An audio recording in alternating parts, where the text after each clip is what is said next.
Now we're not going to be funny anymore. Well, welcome, guys. How are we doing today? It's been a glorious day of NFL football.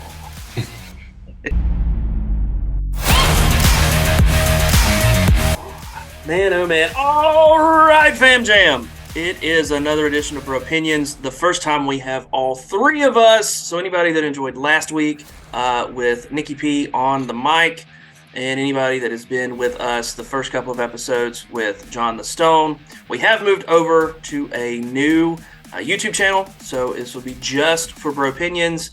And we're working on getting a comment section going so you can give us some topics to talk about, things you're curious about, maybe some money lines if you're an expert gambler. So welcome, John the Stone. Welcome, Nikki P.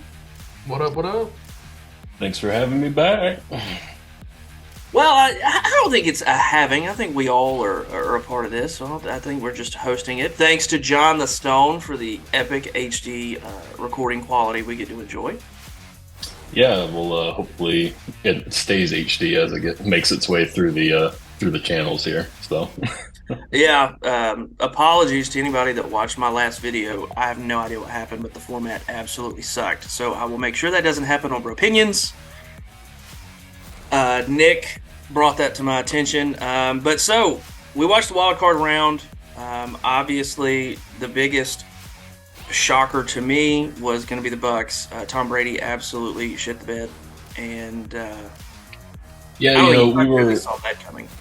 Yeah, no, I mean, so all three of us, and I guess we'll get into it later, but all three of us picked the Bucks, and we were talking about it before the show, and it was legitimately, we were like, why the hell did we do that?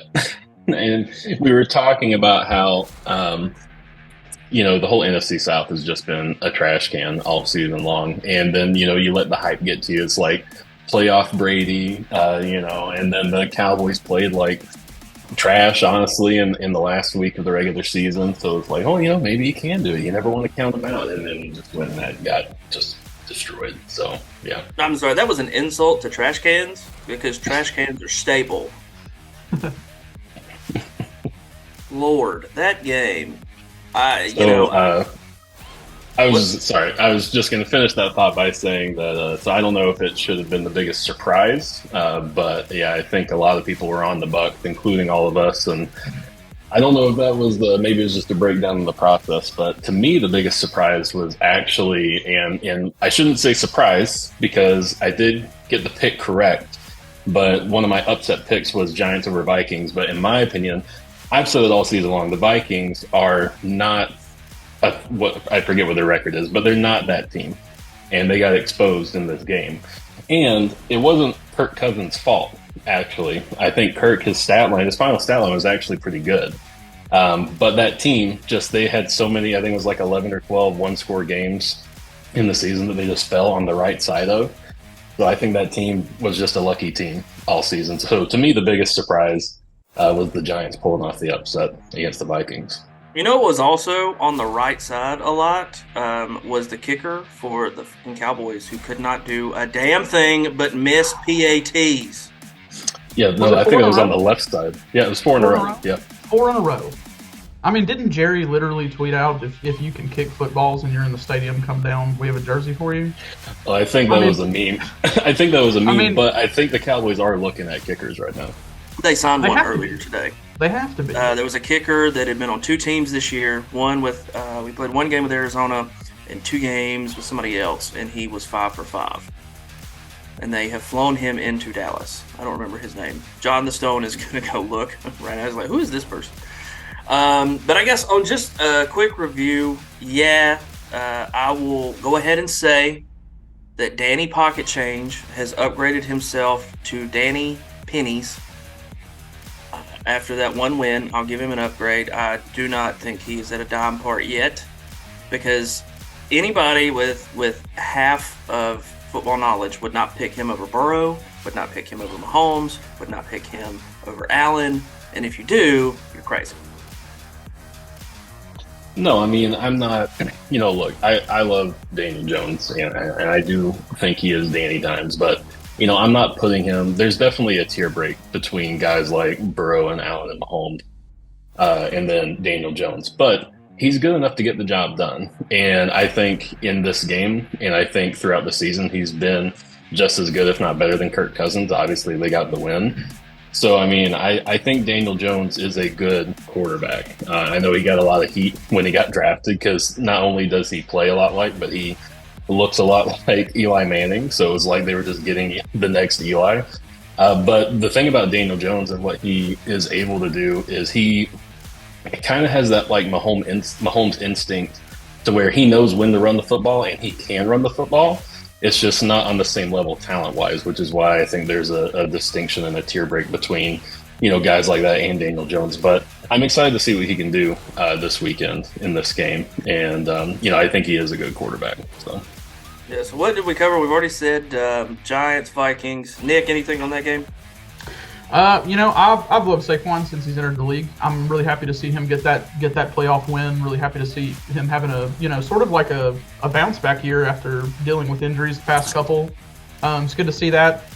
I'm not bought in on Daniel Jones either. I think he's good, like you said, John, but I don't think he's at an elite level. I think they're going to get smoked by the Eagles. I don't think that game's going to be close. The way they've been smothering on defense, and it looks like Hurts is off the injury report now, so they're going to come into that game ready to play. I just don't see the Giants making it too far out of that one.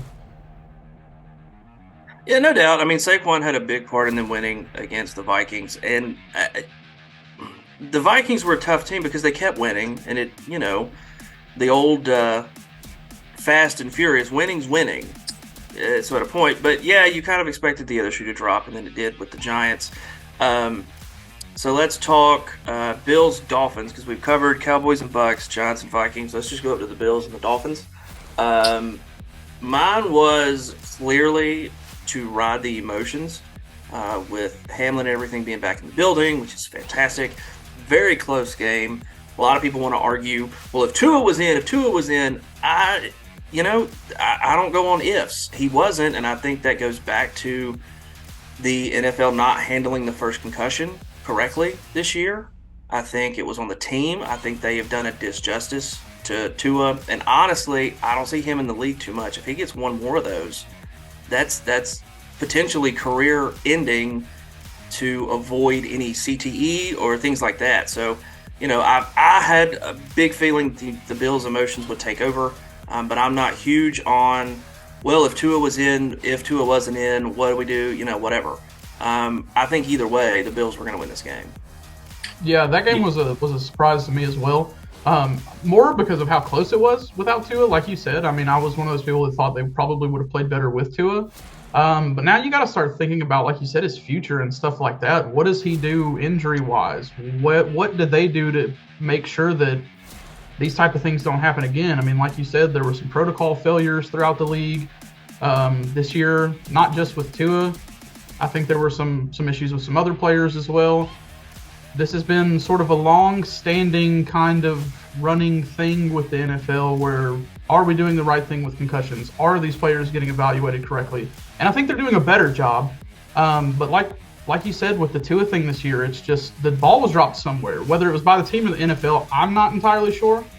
But, like you said, with those concussions, one more could be it. Yeah, and John brought up in episode 2 that the helmets are new this year, and there's been a ton of concussion protocol. So I'm with him. I think they look at the helmets in the offseason. There's something different. And some of these, I understand that people are getting pissed off about these very strange roughing the passer penalties that may not be whatever. But if you look on the first one, that's kind of a clean tackle. The helmet should have done its job. And I'm with John. I don't think it did. Yeah, I mean, that first tackle, if you look at the video, he just fell backwards. He fell on his butt, and then his, momentum had him going back in his head. The back of his head just kind of slammed against the turf. So, I mean, his helmet should have protected him there. Now, I'm not saying for sure the helmets are to blame. I was just making an observation that, that the helmets were new. And I think, it just seems, and the helmets were new, and that there seems to have been a lot more head-related injuries. Now, whether it's from the helmets or people are just paying more attention or the NFL is being more cautious, I don't know. It could be a little bit of everything. But there definitely seems to be more head-related injuries that we've seen this season than in seasons past. And going back to the game, I think we all picked the Bills, and I'll agree that I think the emotions just coming off that scary situation with Damar Hamlin, and then I think I remember the Bills were talking to him and his dad during various calls during the game, so they had a lot of momentum going into that game. And it was also at home. So, I mean, I just didn't think, without Tua, I didn't think there was any way the Dolphins were going to be able to overcome that. And on top of all that, I agree that it was surprising to me that it was as close as it was without Tua. And I think I really like the Dolphins. I really like Mike McDaniel and what he's doing down there.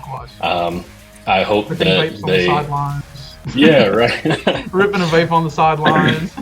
Yeah, 100%. I feel like he got straight pulled out of like a Recess character, the cartoon from back in the day. I feel like they just pulled him out, made a human being out of that, stuck him over there, and it looks crazy. Full disclaimer, we're not medical professionals. We're not equipment professionals.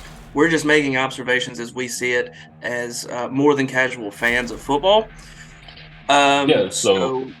Yeah, well, I was just gonna finish the thought that with McDaniel, and I think the reason why he's so different is, and I could be wrong, but to me it seems like he's the first of kind of this new generation of like from our generation of coach, like a millennial type coach, So I like what he's doing, and I hope he continues to do to have success, and the Dolphins making the playoff, I think is a good first step for him. So, but if somebody asked me point blank, I do think the Dolphins would have won the game with Tua because they only lost by 3.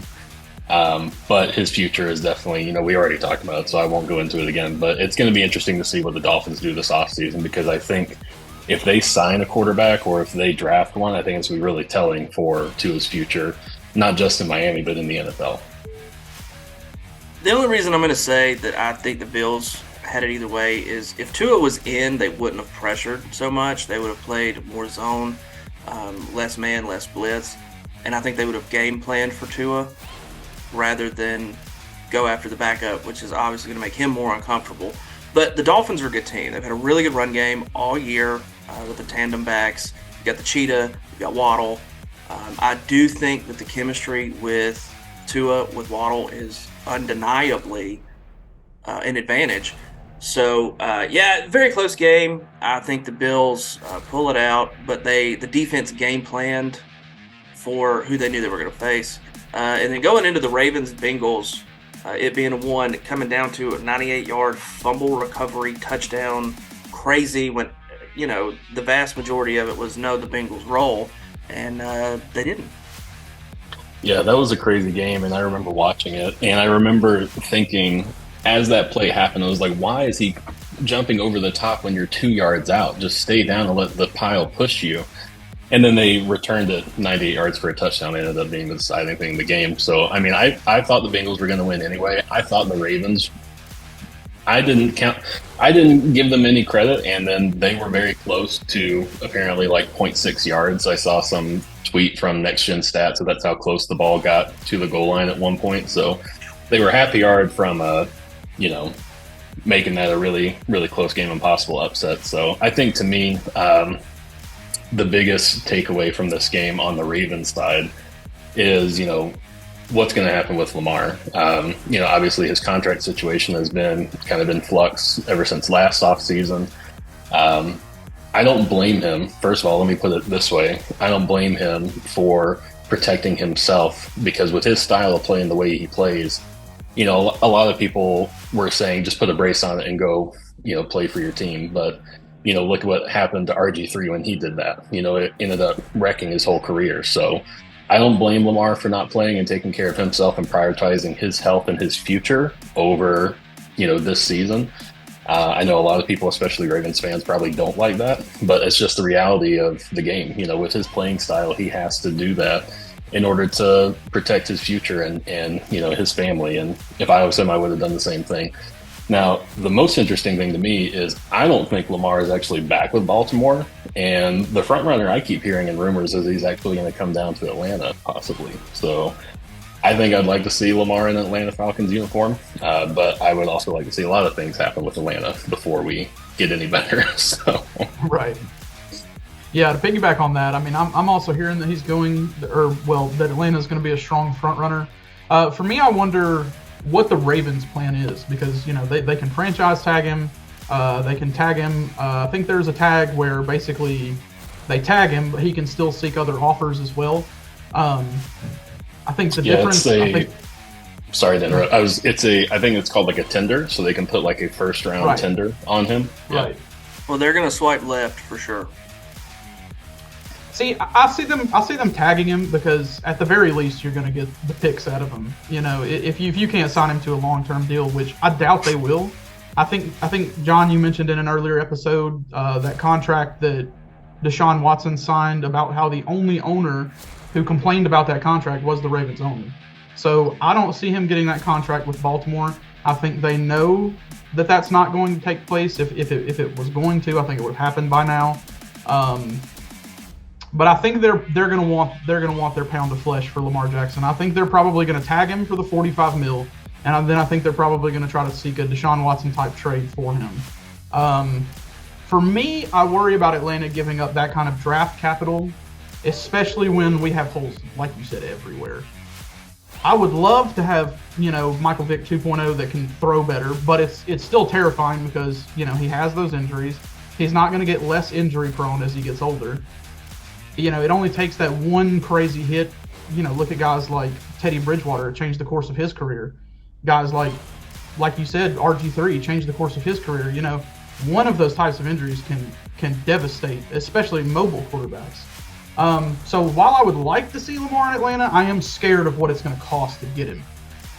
With that being said, the Ravens-Bengals game, for me, it was kind of reminiscent. You've got a Harbaugh on the sidelines. You've got a team fumbling at the goal line.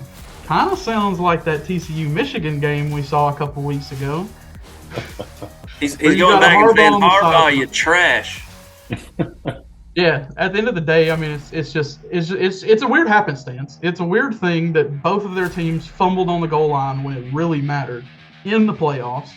But what a crazy play to return that 98 yards for a touchdown and immediately go get oxygen. That was what was right. He was like, I don't think Lamar's there. I think they get a high first round pick for Lamar for this coming year. Honestly, I think it's Houston, and they go get Bryce Young, C.J. Stroud to go into Baltimore to make them more of a pro style, not a running style. They went and got Roquan Smith out of Chicago. The defense is on the up and up. Roquan is a straight up dog in the middle of that defense. They played really, really well. So I think what they're going to look at is get that high draft QB and then look at either a tight end or something in a later round that's a very value pick and build up an offensive line to create a pocket in the middle rounds. That's where I absolutely could see it in Atlanta, but Atlanta runs it a little bit smarter than Houston does, and Houston would have no problem just, he's established, boom, we lost Deshaun, we can get Lamar, same style kind of running, whatever. And I think that's what we're looking at. And then going to the game that I absolutely knew was going to happen, the Jags over the Chargers. I picked Jacksonville. Whatever. Everybody knew that the Jaguars were going to pull that out with a 1-point win. We all knew they were at home. They were going to win. I mean, look, the Chargers are the Falcons of the West, so the fact that they created their own 28-3 is not surprising. Brutal. But at the end of the day, it's brutal. I mean, I still think Herbert is an excellent player. I think he's a great quarterback. I think he gets a lot of hate. Some people call him a social media quarterback. I don't agree with that. But man, what a collapse! What a terrible, terrible, terrible second half. Epic failure. Yeah, I mean, I was with Drew and picked the Jags to win that game, but I didn't see a 1-point victory coming back from that type of deficit. I also, when Trevor Lawrence threw pick after pick after pick, I was like, oh, geez, here we go. And it ended up really being the tale of two Trevors. Like, the first half, Trevor Lawrence was awful, like the worst I've seen in a long time. I don't know what Doug Peterson did, but he was one hell of a coach. And to come out in the second half and to come back and win that game and turn that whole game around, I mean, I think the Jags are a scary team. I know they play, I think it's the Chiefs this weekend, right? So, I mean, I think it's going to be short-lived, but keep in mind, they get Calvin Ridley this offseason too. So that wide receiver core is only going to get better. That team's only going to get better. I think next year, the Jaguars are going to be a really tough team to beat. If he can stay out of the sports betting halls and, focus on his mental health and get better. And that's the thing. He dealt with a lot of mental health issues last year, and I won't make fun of him for that. I'm glad he took time away from the team to get his mental health right. Obviously he had the issues with the gambling and stuff, but like you said, he's a very talented receiver. Was amazing in Atlanta. One of the better receivers we've had in the past few years. That's including Julio Jones. He's not better than Julio, but he had an amazing year in his own right. Played really well. Obviously has his troubles, and I hope he gets over those and he's able to overcome that. And like you said, the Jags are a team kind of reminiscent of TCU. A team that's playing on house money, a team that nobody expected to be here. Trevor hasn't really lived up to what of the expectations he had, but then he started to play a little bit better towards the end of the season. They started to go on a hot streak, and now they're playing the Chiefs in the divisional round of the playoffs. I mean, I'm going to flip the script there. I like Trevor, all those things, but I'm looking at the last 4 weeks of the regular season, and I look back at Jags and Jets, and I saw what their defense was doing. Now, I know the trash QB that doesn't even deserve his name to be recorded on this, that was playing for the Jets that night, was garbage. But that defensive line was getting after his ass. And they have played really, really good. And then they come out, the same thing with Peterson, whatever he did with Trevor, he did with the defense because they scored 3 points the whole second half. So I ride the defense of the Jags. Do I think they beat the Chiefs? Hell no. But to get that divisional thing, the wildcard round, and get to the divisional, that's really good for this team. Like you said, they're going to improve in the offseason. Let's touch on the Seahawks 49ers. That one kind of went as expected. Too many weapons in San Fran. Seahawks, we love the story of Geno Smith coming back, but we all knew San Francisco was going to win that game. How about Brock Purdy? Huh? I know. Almost looks like Stetson Bennett. And younger. Yeah, he's younger than Stetson Bennett. Yeah, that's a great point. Aren't most of the quarterbacks left in the playoffs now? Yeah, so 17 of the starting quarterbacks. I'll go ahead and say this because everybody likes to poke fun at me. Jesus, 17 of the starting QBs in the NFL are younger than Stetson Bennett, the two-time back-to-back national champion. So who gives a shit? We got 2 rings. He said it best. I was trying to scroll back through our group message and find the stat I found. But yeah, it's like every starting QB in the playoffs still is under 30. And I think the average is 25. I think the oldest one is Dak at 29. So yeah, no, it was, I think Stetson Bennett would fit right in with these playoff QB. I did see one. I can't remember who tweeted it out, but it was a quarterback, and Mahomes is going after his record. It's 5 touchdowns left for postseason and then yardage.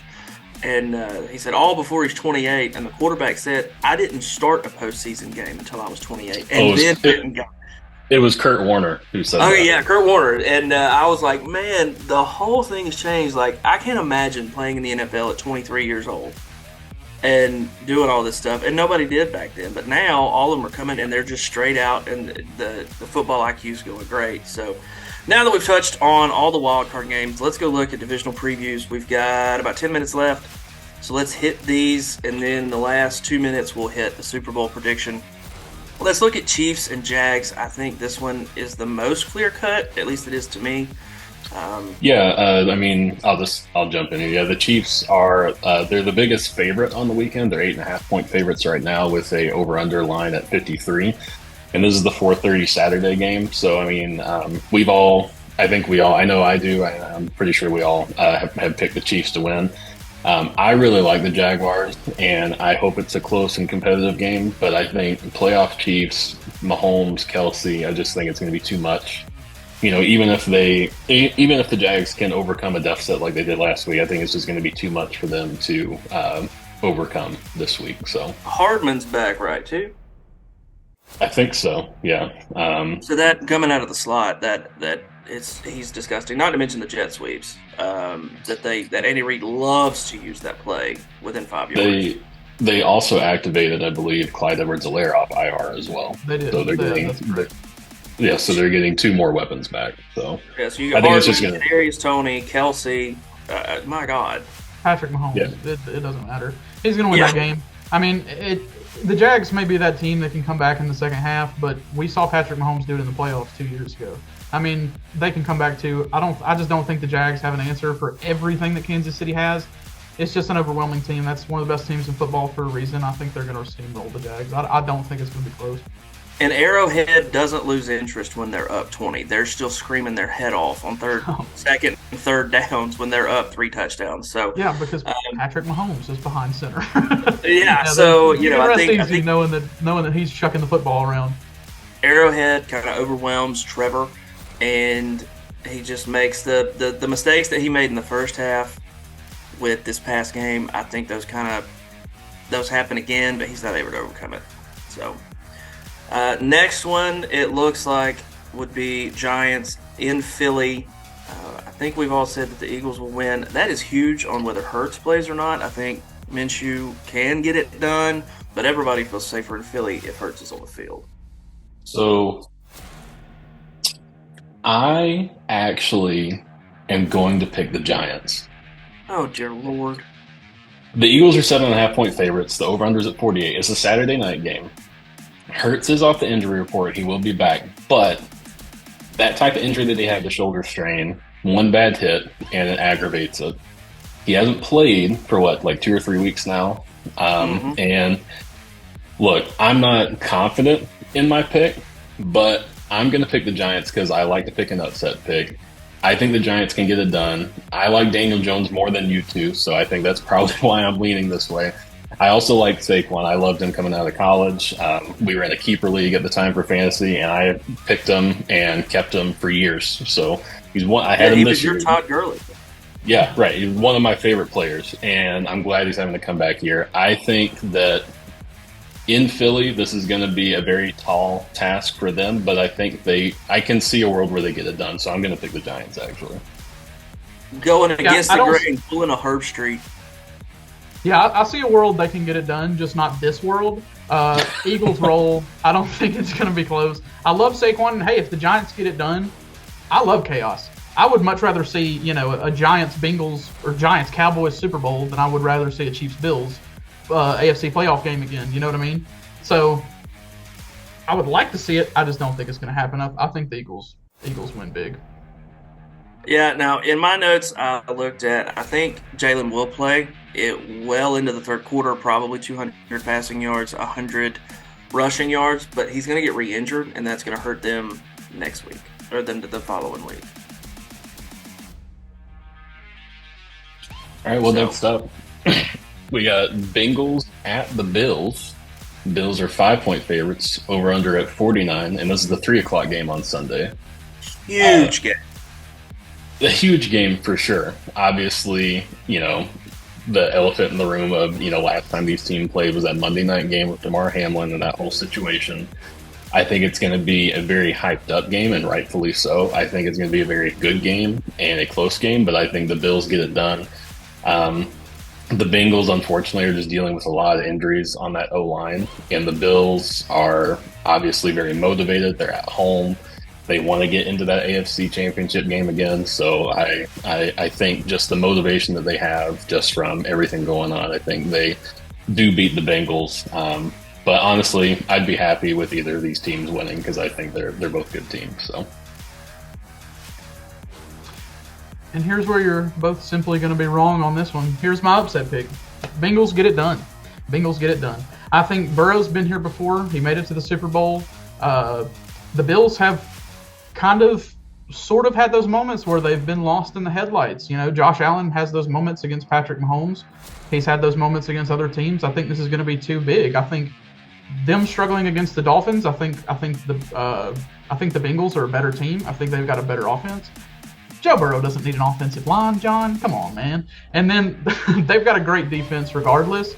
So I think that's going to be a close game. It could go the Bills' way, but I'm picking the Bengals on this one. Yeah, I'm going to look. Go sorry. for it. I was going to say, Josh Allen did have a problem with turnovers last week, and I think you're 100% right. There's been times this season, and especially the last few weeks, where he's kind of had like a deer in the headlights look. And so, yeah, so I mean, like I said, I could see either team winning. I'd be happy with either team winning. Agreed. But, yeah. Yeah, I'm going to ride the emotion of this one. Going back to Buffalo, Hamlin will be at that game. I have no doubt.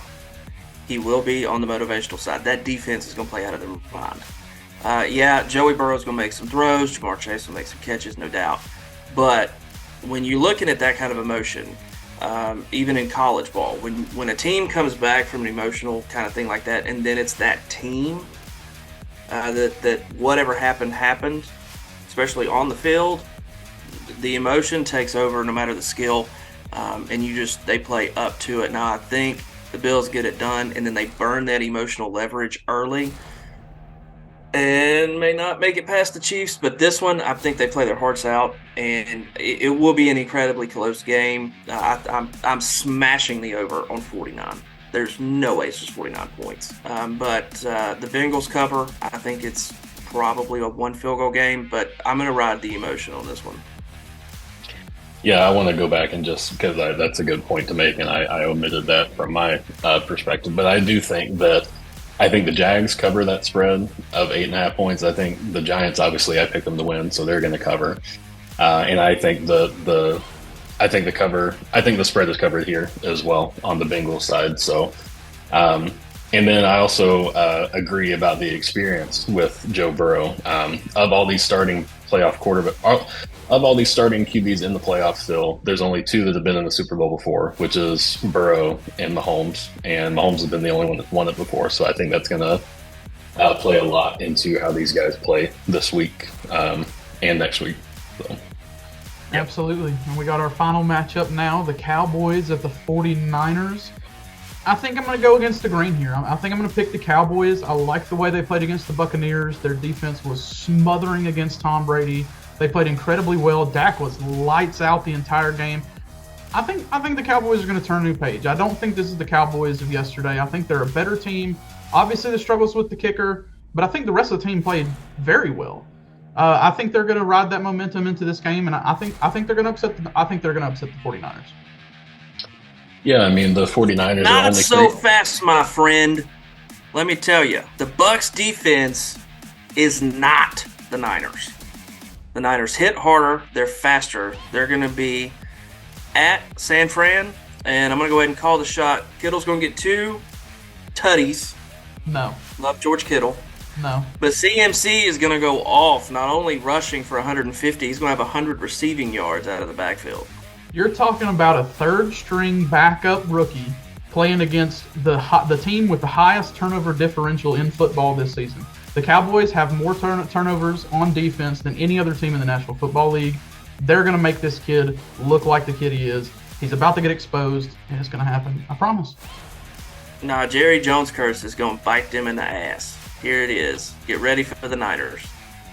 Well, the Niners are 3.5 point favorites, and it's lowest over-under of the weekend at 46. So I am going to side with Vegas on this one, and that it's going to be a very defensive game, much more defensive than the games we've seen so far this playoff. I do think the 49ers pull this out. I don't think it's on the back of Brock Purdy. I think Nick is right that he's going to get a little exposed. I think he's good, and I like him a lot. But I think he's a rookie in his first season going into the playoffs, and he won his first playoff game, which is awesome. Congrats. But,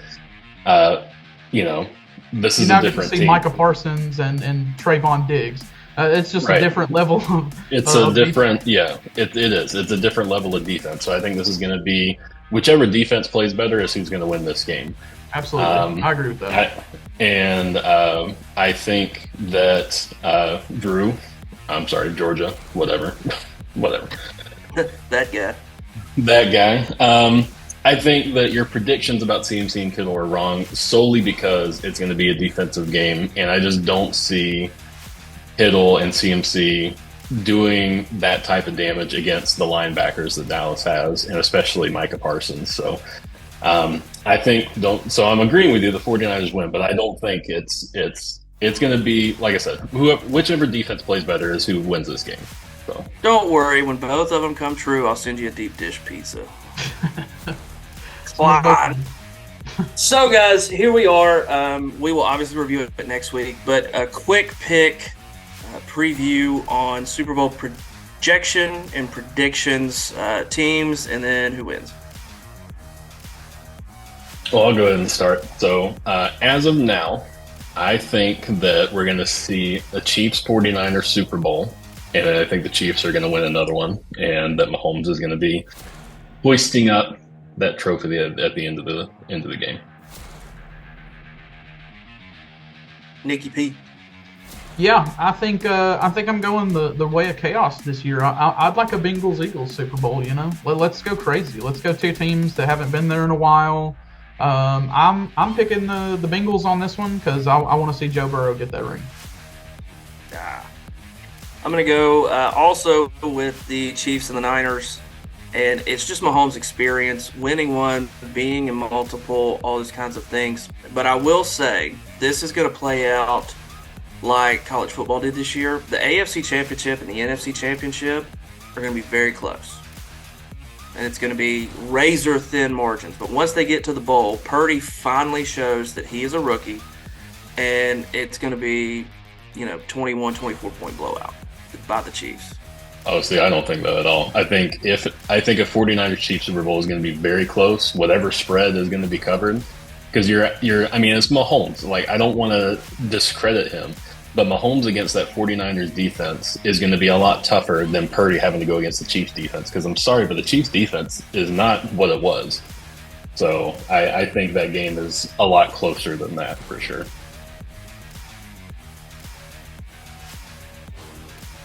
Well, guys, we are right here at the end.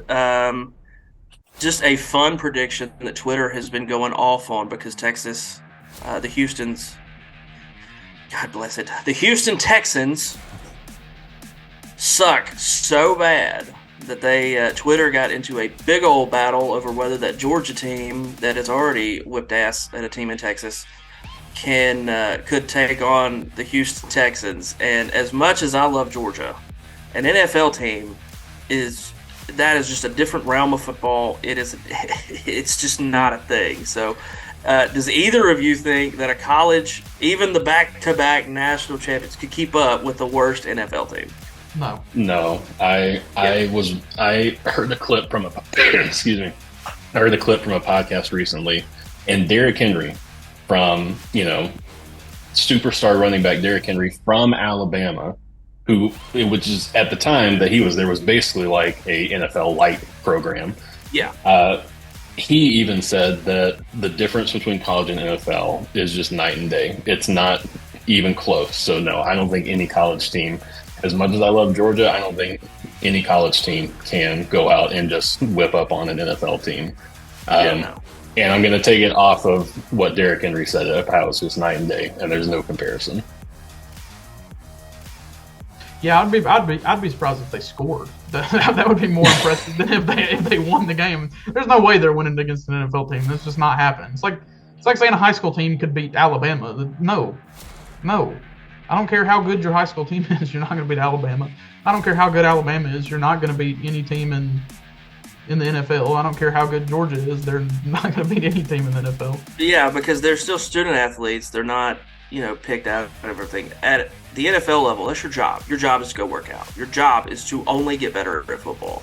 And now a lot of the colleges skim on the student part of student athlete, don't get me wrong, right. But a college team. Now, I would say a high school team playing Alabama is not like the worst team. I guess the worst team, not App State, because God knows they can upset people, but, St. Mary's or something like that.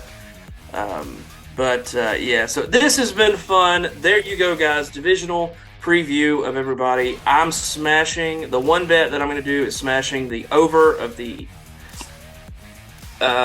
Eagles-Giants game for sure, and the Bengals over on 49 with the Bengals and the Bills. I think that's going to be a very high-scoring game. So, preach to everybody getting together.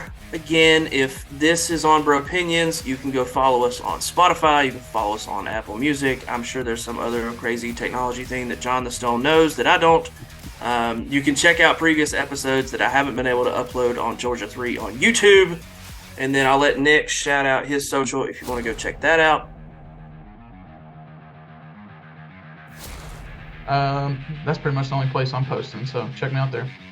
A lot of UFC stuff. He knows way more about UFC than either one of us do, for sure.